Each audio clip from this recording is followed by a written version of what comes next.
Peau de banane, un bon engrais? Vous souvenez-vous de l'émission culte des années 1980, Peau de banane, mettant en vedette Louise Deschâtelet et Yves Corbeil? Récemment, je me suis pris à imaginer à quoi ça ressemblerait si on la relançait en 2023. 3, 2, 1, action.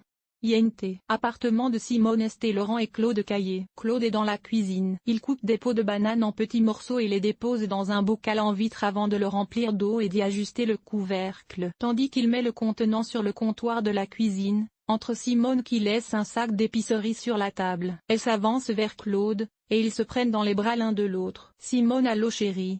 Ils s'embrassent. Claude: t'as trouvé tout ce que tu voulais? Simone: presque, mais c'est quoi cette odeur-là? Simone recule d'un pas et regarde autour d'elle en cherchant la source de l'odeur. Claude: fais-toi en pas mon amour. Je fais de l'engrais de peau de banane. C'est pour nos plantes.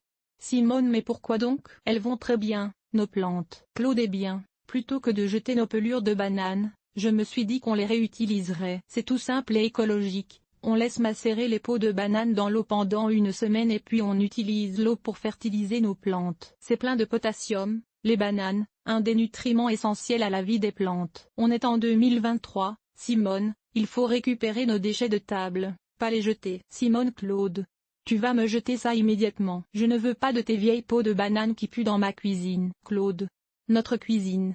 Simone: tout de suite. Claude prend son pot de pelure de banane et quitte la cuisine la tête basse. Mais qui a raison, Simone ou Claude? Est-ce une bonne idée de fabriquer de l'engrais avec vos pots de banane? En tout cas, sur le web, les recettes ne manquent pas. De l'engrais de peau de banane, pourquoi faire? Avant d'examiner l'utilité d'un engrais de peau de banane, regardons premièrement ses prétendus avantages. Il est vrai que les bananes et leurs pelures contiennent du potassium et que cet élément est l'un des nutriments de base des végétaux. On peut aussi trouver dans les pelures de banane d'autres minéraux tels le calcium ou le magnésium. Une des méthodes dont on entend régulièrement parler consiste à faire macérer des peaux de banane dans l'eau pendant quelques heures, quelques jours ou quelques semaines, selon la technique. Ce serait donc une source gratuite de nutriments pour nos plantes et une bonne façon de valoriser ce qui se retrouverait sinon au dépotoir. Est-ce que ça fonctionne?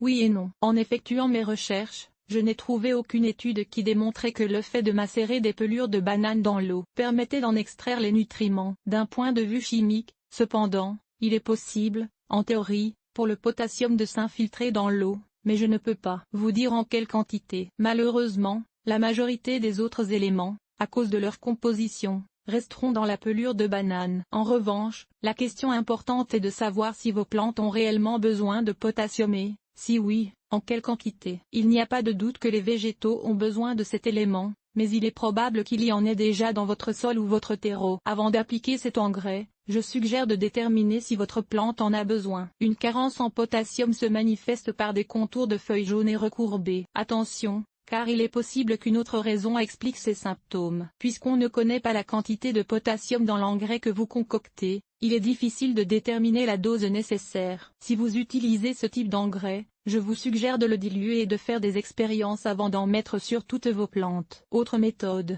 À mon avis, la méthode de macération des pelures de banane n'est pas idéale. Il existe d'autres façons de procéder. La plus accessible est de faire sécher les pelures de banane, soit au soleil ou au four, et de les broyer le plus finement possible. Cette poudre de peau de banane pourrait être utilisée sèche ou diluée dans l'eau. Il est important de comprendre que, dans ce cas, pour que le potassium soit assimilable par les racines des plantes, la poudre doit être décomposée par des micro-organismes dans le sol ou le terreau, comme pour toute matière organique. Il est donc essentiel qu'il y ait de la vie microbienne dans votre terre, ce qui n'est pas toujours le cas, surtout pour les plantes d'intérieur. Pour fabriquer un engrais de peau de banane directement assimilable par les plantes, le processus est beaucoup plus complexe. Il faut bien nettoyer les pelures, les sécher, les cuire à 350 degrés Celsius jusqu'à ce qu'elles soient calcinées, laisser macérer la poudre dans l'eau pendant 24 heures, séparer les solides du liquide et bouillir à 100 degrés Celsius jusqu'à la création de petits cristaux. Si l'un d'entre vous, chers lecteurs, réussit à faire tout ça,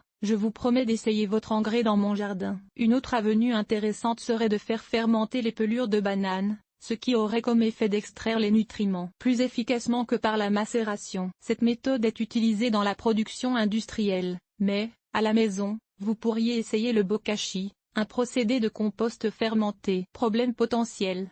Si tout cela ne vous semble pas déjà trop compliqué, il y a quelques autres problématiques liées aux engrais de pelure, La première étant la présence de pesticides dont on se sert dans la culture des bananes. Assurez-vous donc d'utiliser seulement des bananes biologiques. En outre, puisqu'on ne connaît pas la quantité de potassium contenue dans ces types d'engrais, il est possible qu'il y ait surdose de ce nutriment. Juste au cas où je ne vous en ai pas déjà assez dit, n'oubliez pas que mettre de l'engrais contenant des particules de banane ou de sucre dans vos plantes d'intérieur ou vos semis pourrait attirer des indésirables, comme des mouches à fruits, par exemple, au compost.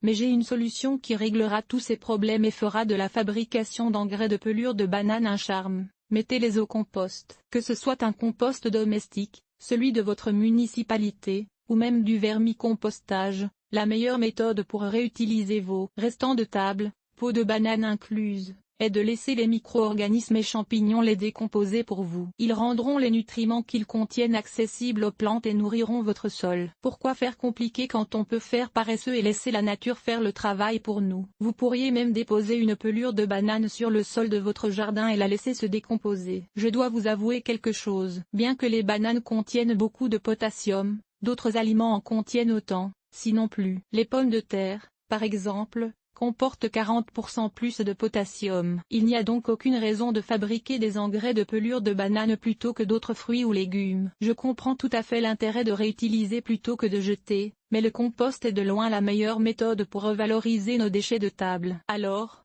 à quand l'émission peau de patate?